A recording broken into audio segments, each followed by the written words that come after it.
Llys Nini, Lloches Anifeiliaid gan Catrin Stevens. Ym Mhentref Mhenllergaer, rhyw filltir oddi ar yr M4 ger Abertawe, mae Lloches Anifeiliaid Llys Nini. Mae'r daith i'r safle 78 erw ar hyd ffordd goediog braf, a mae digonedd o le yn y maes parcio di-dal eang. Mae croeso i ymwelwyr hyd yn oed os nad ydynt ar drywydd a nifal anwes, gan fod yno gaffi cyfforddus llawn danteithion. Fel y dywed y wefan ddwyieithog, mae pob haned yn helpu cath, pob toesen yn helpu ci, pob ffrape yn helpu ffired, a phob bara brith yn helpu cwningen. Achub a gofalu am yr anifeiliaid hyn yw gwir bwrpas y ganolfan, a'r RSPCA sy'n ei redeg fel elusen sy'n ei hariannu ei hun. Ers i'r ganolfan agor yn 1995, mae dros 21,000 o anifeiliaid wedi cael ei hail gartrefu.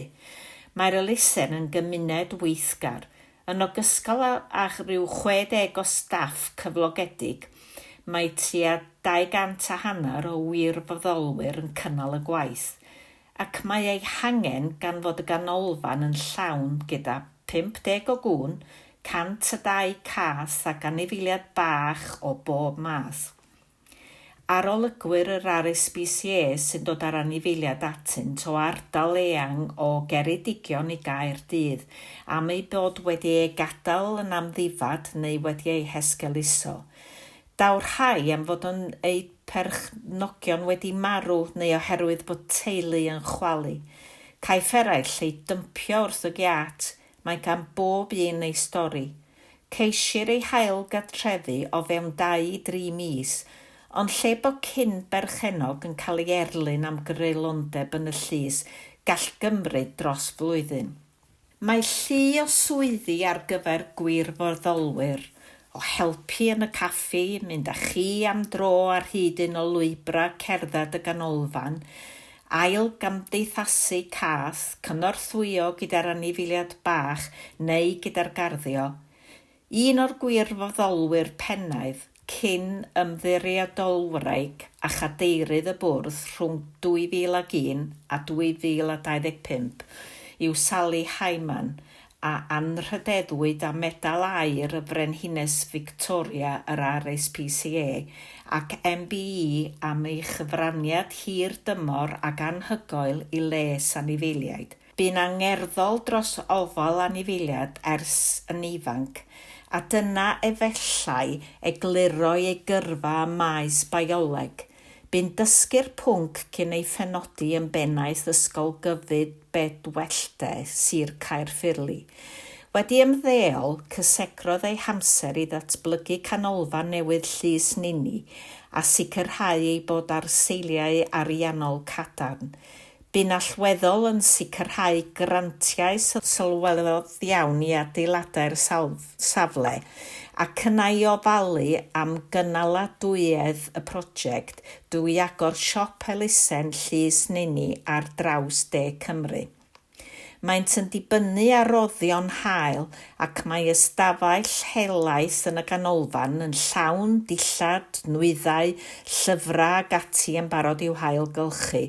Mae modd ymuno â sawl ymgyrch godi arian arall o deithiau cerdded noddedig, nofion wyll ym Mhenllergaer, mwynhau cyngerdd gan gôr tŷ tawe neu oedfa garolau nadolig i gŵn a'i perchnogion. Mae'r digwyddiadau dychmygus yn ddi-ben draw. At hyn, yng Nghoedwig yr Enfys, lle mae 1,000 o goed brodorol wedi ei plannu, mae modd prynu plac i goffau hoff anifal anwes.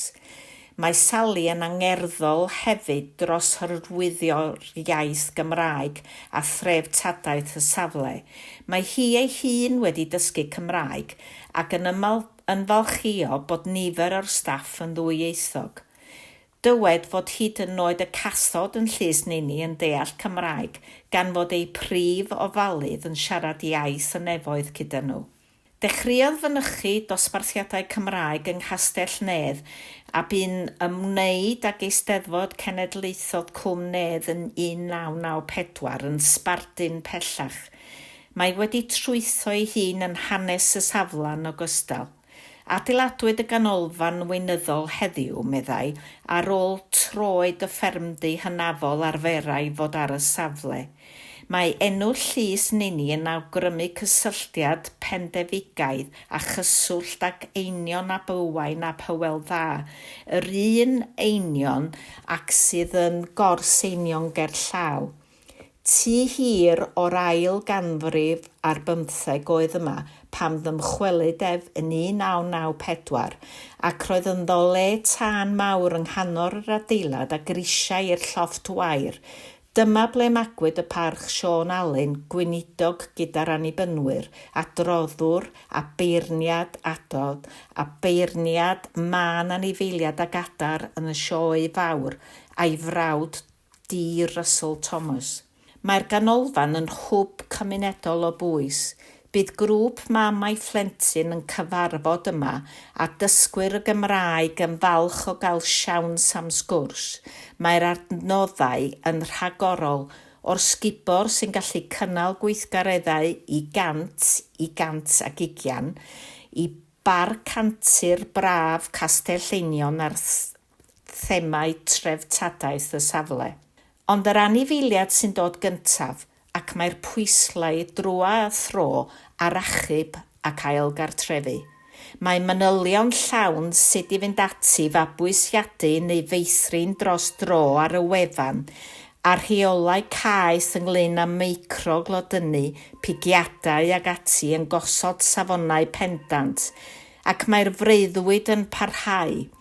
Yr uchelgais meddsalu yn obeithiol yw cael grantiau pellach i darmacio rhan o'r maes parcio i wneud yn hygyrch i gadeiriau olwyn ac i godi adeilad newydd ar gyfer y siop a'r ganolfan ailgylchu. Galwch draw, cewch agoriad llygad.